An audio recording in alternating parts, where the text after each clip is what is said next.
আমি অনেক সময় ড্রাগ এডিকশনে যারা লিপ্ত ব্যক্তিদের ফ্যামিলি মেম্বার থেকে এই জিনিসটা শুনতে পাই যে স্যার আমি তো বুঝতেই পারিনি আমার ছেলেটা কীভাবে নেশায় লিপ্ত হয়ে গেল। আমি কোনো এরকম সিমটম দেখলাম না, কোনো সাইন্স দেখলাম না, হঠাৎ করে আমি বুঝতে পারলাম যে সে নেশা করছে এখন। তো স্যার কীভাবে বুঝবো যে আমার ছেলে মেয়েটা নেশা করছে? তো এই কোশ্চেনটা আমাদের অনেকজনের মনেই থাকে, যে প্যারেন্টসদের মনে থাকে যে আমার ছেলে মেয়েটা যে স্কুলে যাচ্ছে আদৌ কি সে ঠিকঠাক আছে, নাকি কোনো একটা খারাপ ওর হ্যাবিট ফর্মেশন হয়েছে বা কোনো একটা নেশা করছে।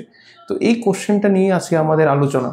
নমস্কার, আমি doctor Kaushik Nandi, consultant neuropsychiatrist এবং ডি এডিকশন স্পেশালিস্ট। আজকে ডিসকাস করব what are the warning signs of drug addiction. আজকে আমরা এরকম 5-6টি ওয়ার্নিং সাইন্স নিয়ে কথা বলবো। নাম্বার 1 যে ওয়ার্নিং সিমটমটা হচ্ছে ড্রাগ এডিকশনে, সেটা হচ্ছে সাডেন বিহেভিয়ারাল চেঞ্জ।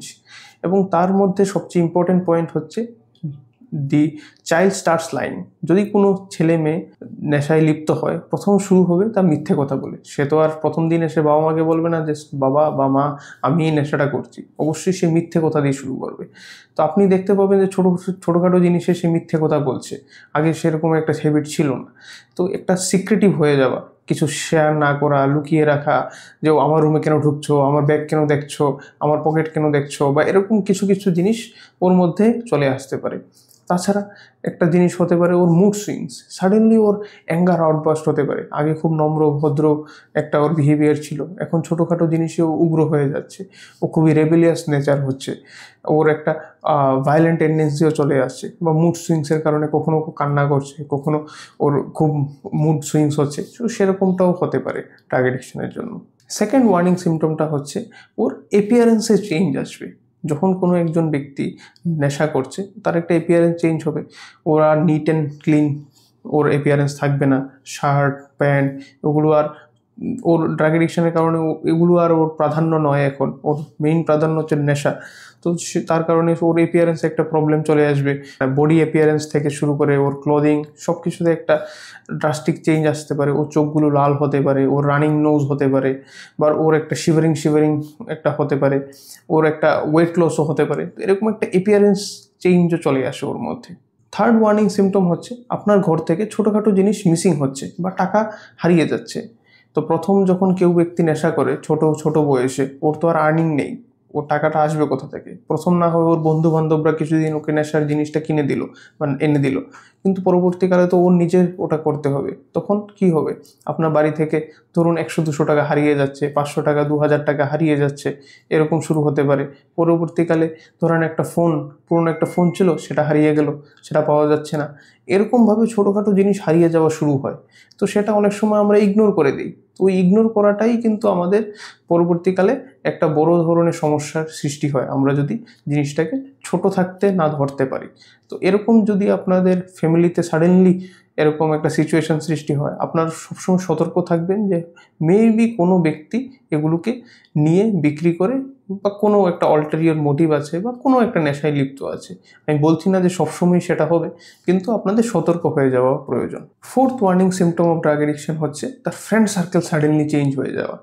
যখন একটি ব্যক্তি ড্রাগ এডিকশন করে বা নেশায় লিপ্ত হয়, ও যে ফ্রেন্ড সার্কেলটা অবশ্যই ওর মতোই হবে। এরকম ফ্রেন্ড সার্কেল তো ওর থাকবে না যারা টপা বা সবসময় পড়াশোনায় ব্যস্ত বা কোনো একটা কেরিয়ার বিল্ডিংয়ে ব্যস্ত।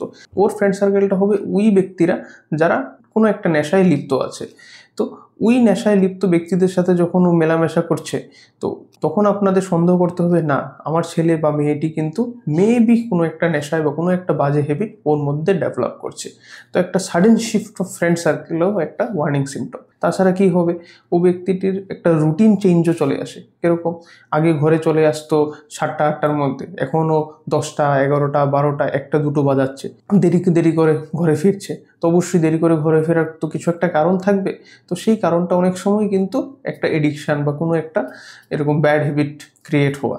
তো এরকম sudden shift in friend circle বা সাডেন ও রুটিন চেঞ্জ, বিহেভিয়ারাল চেঞ্জ, বা ওর স্লিপ প্যাটার্ন চেঞ্জ, রাতে অনেক দেরিতে ঘুমোচ্ছে এবং দেরিতে ঘুম থেকে উঠছে, তো সেটাও কিন্তু একটা ওয়ার্নিং সিমটম। আপনাদেরকে সতর্ক হয়ে যেতে হবে।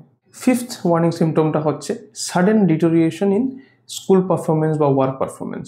যখন কোনো ব্যক্তি এডিকশানে লিপ্ত হয়ে গেল বা কোনো একটা নেশায় ও আসক্ত, তখন কি আর ওর পড়াশোনায় মন থাকবে বা কাজে মন থাকবে? অবশ্যই না। ওর প্রাইমারি কনসার্ন তখন থাকবে সেই নেশাটাকে কিনে আনা, নেশাটা করা এবং তার থেকে রিকভারি হওয়া। তো ওই সাইকেলের মধ্যেই ও থাকবে। ওর পড়াশোনা ঠিকমতো হবে না, কাজে মন বসবে না, তাহলে ওর একাডেমিক পারফরমেন্স সাডেনলি ড্রপ করবে, ওর ওয়ার্ক পারফরমেন্স ড্রপ করবে। স্কুল থেকে কমপ্লেইন আসবে যে ও ভালো করে পড়াশোনা করছে না, আগে তো ওর পারফরমেন্স বেটার ছিল, 80-90% আসতো, এখনও বেয়ারলি পাসিং মার্ক আনছে। কোনো যদি জবে থাকে সেখান থেকে কমপ্লেন আসবে যে ও মন দিয়ে কাজ করছে না, ও সাডেনলি ও কাজের জায়গা থেকে ডিসঅ্যাপিয়ার হয়ে যাচ্ছে, বা কোনো একটা ব্যাড হ্যাবিটের আপনার নিউজ শুনতে পেতে পারেন সেখান থেকে। তো এরকম ওয়ার্নিং সিমটমস কিন্তু থাকে। তো আপনাদেরকে এগুলোকে ইগনোর করলে চলবে না, এগুলো যখন থাকবে should always be careful about that. Sixth warning symptom, এবং এটি খুবই ইম্পর্টেন্ট, সেটি হচ্ছে কিছু ফিজিক্যাল সিমটমস থাকা। ফিজিক্যাল সিমটমস কীরকম? Sudden weight loss. ওর আগে একটা হেলদি একটা লাইফস্টাইলের কারণে ওর বডি হেলদি ছিল, সাডেনলি ওর ওয়েট লস হয়ে গেছে।